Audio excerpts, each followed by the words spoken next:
नमस्कार, हरियाणा तक में आपका स्वागत है। मैं देशराज चौहान, में साथ चिरंजीव यादव जी हैं जो कांग्रेस विधायक हैं। सर, किस तरीके देखते हैं जो कल चुनाव निकले हुए हैं और उसके बाद नतीजे सामने आए, क्या कहना चाहिए? देखिए, मुझे लगता है कहीं न कहीं जो चुनाव के नतीजे आए हैं और भाजपा के लिए जो नतीजे हैं बहुत ख़राब आए हैं। आपने देखा होगा जिस तरह से अभी पंचकुला के अंदर 10 की 10 सीटें भाजपा वहाँ पर हार गई।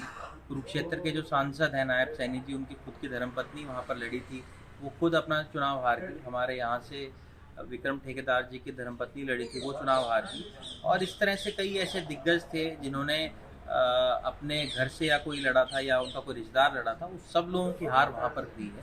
तो मुझे लगता है कहीं ना कहीं लोगों ने भाजपा जजपा सरकार को नकारने का काम यहाँ पर किया है।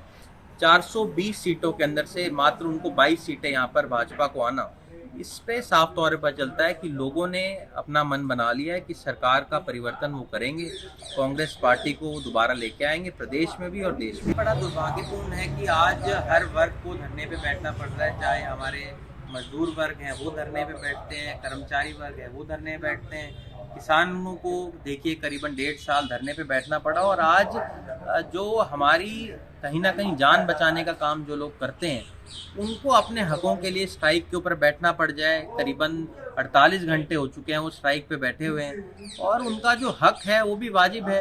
आप देखिए, सरकार जॉब देने का काम कर नहीं रही है और फिर ये कहना कि 7 साल तक अगर वो बाहर कहीं जॉब नहीं कर सकते। आपने देखा होगा पिछले दिनों में 700 सीटें इन्होंने निकाली थी डॉक्टरों की, जिसके लिए 7,000 लोगों ने आवेदन की।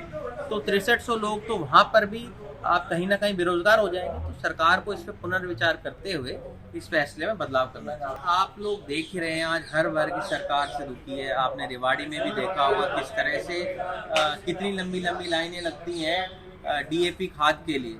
और जो आपने जहाँ तक बात की ही रेजिमेंट की, एक वाजिब मांग लोगों की यहाँ पर है, हमारे जो शहीद हैं उनको सम्मान देने की बात ये इलाका कर रहा है। और वहाँ पर शांतिपूर्वक ढंग से धरना करने जा रहे लोगों के ऊपर जिस बर्बरता के साथ लाठियां बरसाई गई, उसका मैं घोर शब्दों में निंदा करता हूँ। और मैं तो ये भी कहूँगा जो अधिकारी वहाँ पर हैं जिन्होंने ऐसी कार्रवाई करी है, उनके ऊपर सख्त से सख्त कार्रवाई होनी चाहिए। मैं तो यही कहूँगा कि आज रेवाड़ी जो है उसकी हालत बद से बदतर होती जा रही है। पिछले 1.5 साल यहाँ पर हो चुका है जब से चुनाव हुए थे, आज रेवाड़ी के अंदर एक विकास कार्य जो है नजर नहीं आता है। सड़कों की खस्ता हालत आज है, गंदगी के ढेर आपको पूरे शहर में नजर आते हैं, बेसहारा पशु आपको हर शहर के नुक्कड़ पे नजर आपको आएंगे, सीवर ओवरफ्लो हर जगह हो रहा है, पार्कों की दुर्दशा है। तो कहीं ना कहीं ये जो हमारी शहर की सरकार है, इसने 1.5 साल के अंदर क्या किया ये हम सब लोगों के सामने है ही।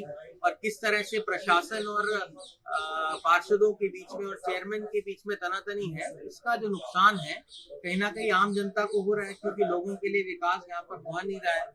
और प्रशासन द्वारा जो मनमानी की जा रही है, आपने पिछले दिनों में देखा होगा जो एनडीसी जारी की है उन्होंने, उसके ऊपर लाखों का घोटाला हुआ। जो भी अधिकारी यहाँ पर आता है किसी न किसी भ्रष्टाचार के अंदर वो फंस जाता है। तो मुझे लगता है सरकार को सख्त कार्रवाई इनके ऊपर करनी चाहिए। और पहले भी ये लोग राव इंद्रजीत जी से मिले हैं, तब उसके अंदर कोई बदलाव नहीं हुआ है। मुझे लगता है राव इंद्रजीत जी की स्वयं जो प्रशासन के ऊपर पकड़ है वो बहुत ज्यादा कमजोर है, लचर है। उसके नतीजे हम लोगों ने हमेशा देखे हैं कि उनकी अधिकारी सुनते नहीं है। तो मुझे लगता है ऐसा जो है चीजें, उससे आम लोगों को उसका नुकसान भरना पड़ता है। देखिए, मैं तो यही कहूंगा कि ये बहुत घोर निंदनीय है कि जिस तरह से पिछले 4 दिनों तक चारा हमारी लोगों को नहीं मिल पाया। और भाजपा तो गाय के नाम के ऊपर राजनीति करती है। और मुझे लगता है कहीं ना कहीं ऐसे अधिकारी जो हैं जिनकी वजह से 4 दिन तक उनको खाना ना मिल पाया, कई गौवंशों की मृत्यु होगी, उनके खिलाफ कार्रवाई होनी चाहिए कि किन कारणों की वजह से ये नहीं हो पाया। क्योंकि सरकार द्वारा चिन्हित वो जगह थी जहाँ गौशाला बनाई गई है, वहां पर ऐसी चीजों का होना, इसके लिए मुझे लगता है कहीं ना कहीं प्रशासन जिम्मेदार है, उनके खिलाफ कार्रवाई भी होनी चाहिए। और हमने अपनी तरफ से वहां पर चारा भिजवाया था और आने वाले समय में भी जो भी वो मदद चाहेंगे मेरे से, हम उसको पूरी करेंगे। देखिए, मुझे लगता है कहीं ना कहीं इसकी तरफ प्रशासन को ध्यान देना चाहिए कि इस तरह की चीजें क्यों हुई कि बार बार रिकाउंट की बात वहां पर निकल के आई है। पर एक बात मैं और कहना चाहूंगा, अधिकांश लोगों ने जिन्होंने राव इंद्रजीत जी की फोटो अब की बार चुनाव में लगाई, उन सभी को हार का मुंह देखना पड़ा। कहीं ना कहीं मुझे लगता है लोगों ने उनको भी जवाब देने का काम यहाँ पर किया है और यहाँ की जनता उनकी सच्चाई को समझ चुकी है।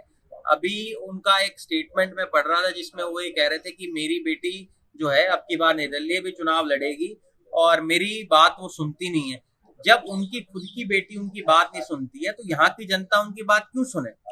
उन्होंने हमेशा इस इलाके को छला है और मैं कहूंगा आज लोग उनकी जो सच्चा चेहरा है उसको वो समझ चुके हैं। संजय यादव जी थे जो विधायक भी हैं हरियाणा के लिए रेवाड़ी से देश